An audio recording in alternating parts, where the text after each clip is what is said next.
Hello everyone, this is third video, that is video number 3, and today we shall discuss practical control structures. That is control structures. We're going to lay our some hands-ons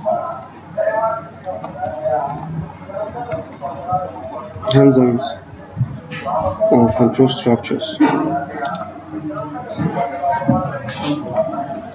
So we've already seen the theoretical part of control structures in the first and second video, or the second video rather. And today we shall see how we're going to implement control structures in Java programming. So here are practical control structures in Java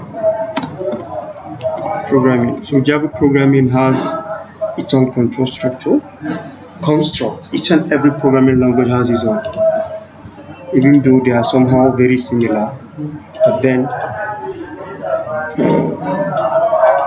each and everyone has its own control structures construct. Today we shall discuss on these subtopics: introduction, Boolean expressions, if single statement, if else statement, nested if, else if statement, and some questions will be given. If you can recall, the other time we discussed about the theorem of control structures. We talked about this sequential arrangement of sequential execution of lines of programs, and then the branching and selection and the looping. So this is known. For example, if you want to demonstrate this sequence, it's never a problem, because the program lines of codes only get executed one after the other without any branching or looping or anything. And then now our discussion is the branching and the looping. Today we shall discuss on the branching and selection, and then we said test a condition. If it's true, then it executes the block of codes. So in branching, the codes test a particular condition. If it's okay, that is, if the result of the test turns to be true, then particular execution is done. Otherwise, it picks the other side. That is, if it is more than one, if it is not a simple if. So now let's see this with regards to selection. Now here I'm supposed to introduce. All right, this is selection. With regards to selection, we use several constructs for the selection. The first one is if, that is the simple if statement, and then we have the multiple if statement and the ternary operator. We shall discuss this, the nested if and the else if statements. The very one thing is that you cannot really come up with the development of program or software that has to do with control structures, unless if you understand what is called the Boolean expressions, because we use Boolean expressions while taking decisions. So Boolean expressions are very much important to be understood right here. Number one, okay, here in Boolean expressions we said if statement, all if statement, as well as several of control structure statements such as while, do, and for, including if, they use Boolean expressions to determine whether to execute a script or skip a statement. So it's the Boolean expression that enables the source code or the system to determine whether a particular statement will be executed or not. We shall write programs to explain all this, but this first video there might not be any program here, because I'm going to discuss the Boolean expression and later I will start the coding as stated. Okay, Boolean expression. A Boolean expression is a Java expression that, when evaluated, returns Boolean value. When you evaluate a particular Boolean expression, it returns Boolean value either true or false. So you use this. When it returns the value of true, then you carry out a particular operation, and when it is false, you carry out another one. Boolean expression can be very complicated. However, most of the time you use simple expressions that compare the value of variables with the value of some other variables. Of course, sometimes you compare value of variables with the value of some other variables, or perhaps you could compare arithmetic expressions, that is mathematical operations. But then the comparison uses what we call the relational operators. So let's study relational operators. This very operator, the first one here, we call it is a relational operator, and at the same time it is called logical equals to. It is not just an equal sign. It is rather logical equals to double equal signs. So it returns true if the expression on the left side evaluates to the same value as the expression on the second. We have two sides. This is right hand side and this is left hand side. So if the value of the left hand side and the value of right hand side evaluates to true, then it is true. Otherwise it is false. Let me give you an example here.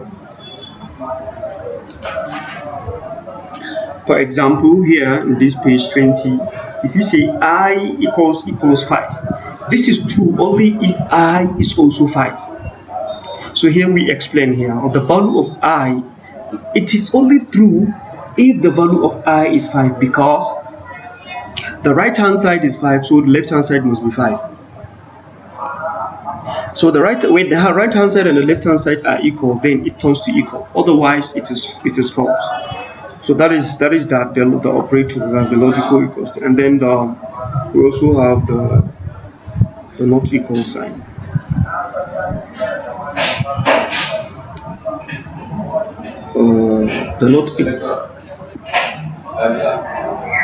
The not equal sign here turns to true if the expression at the right hand side is not evaluated to be the same value as the expression on the right hand side. So I can now see, for example, I can type x equals 10, for example. I'm just setting an example, and then x is not equals to 9. This expression is correct because the value of x is 9. Is not 9, so it's not equals to. So here is true. It is true. It will evaluate to true. So that's what we mean here. And then we have, so these are what we call the relational operators. And because by relating, you relate one value to another value, one expression to another expression. So then we have less than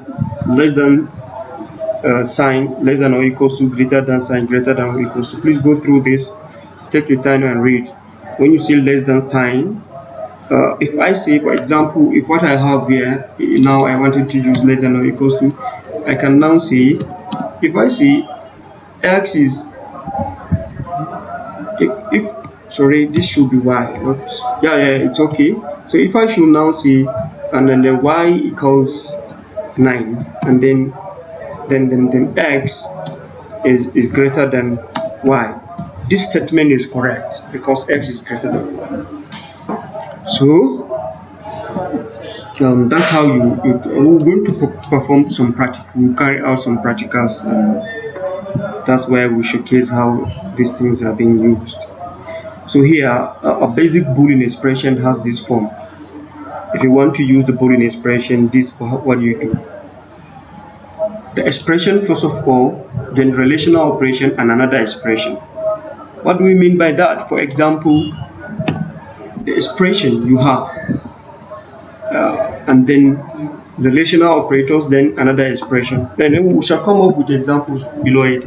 Java evaluates Boolean expression by first evaluating the expression on the left side. It will evaluate the expression on the left side here, then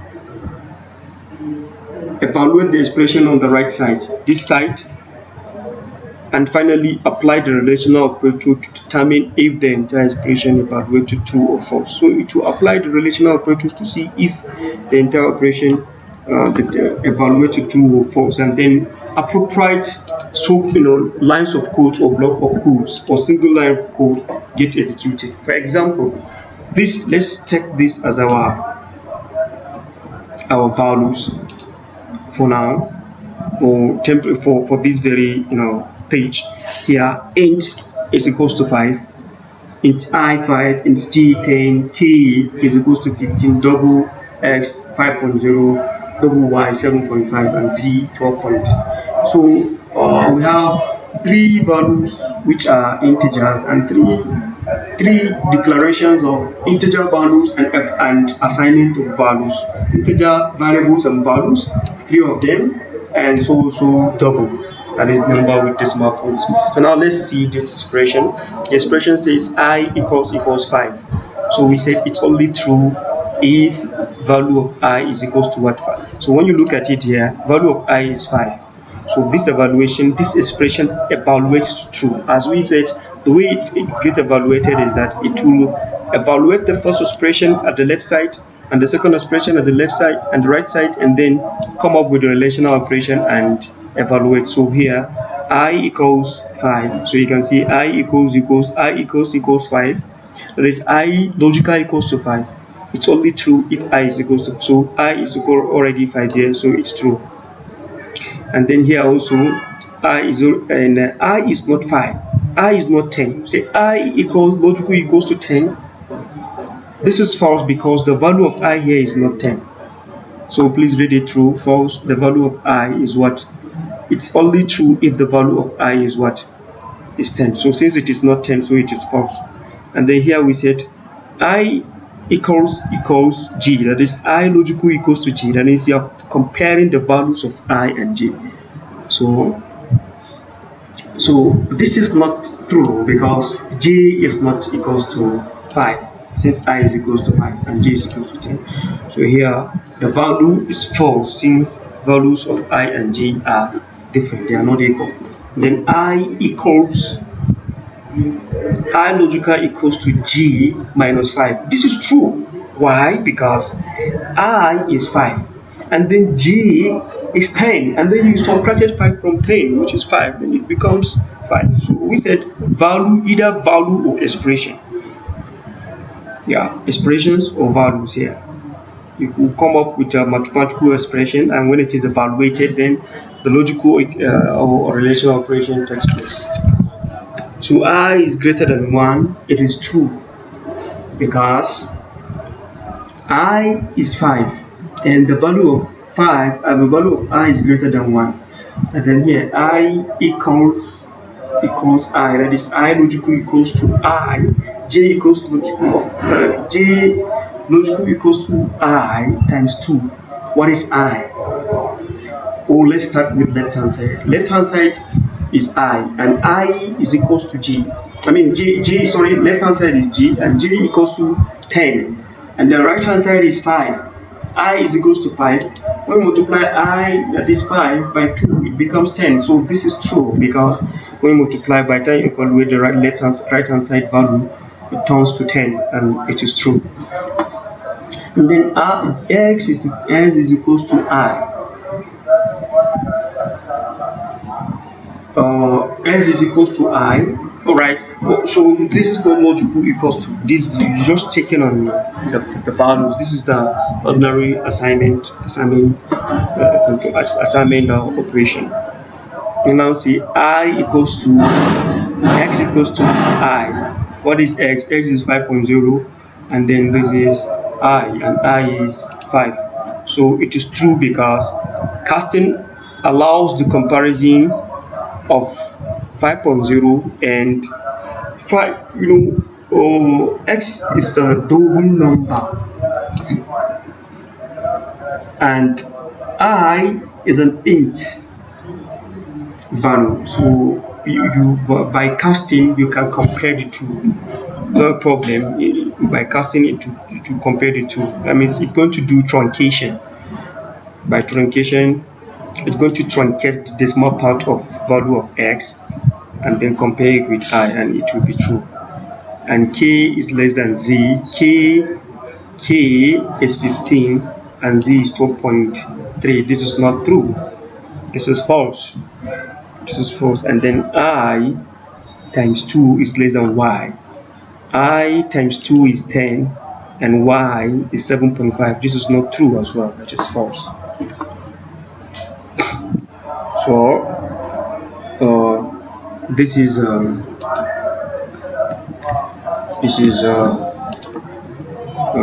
we call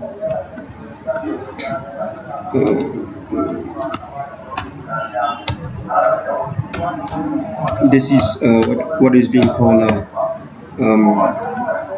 relational operators or logical operators, relational operators in general, and we've seen their examples.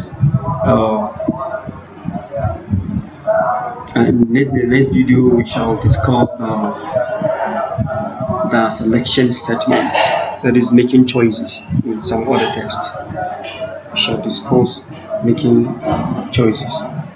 Thank you. I hope you're going to go through the video, and then by next video we'll begin our development. That is, we'll begin to write programs. Thank you for watching.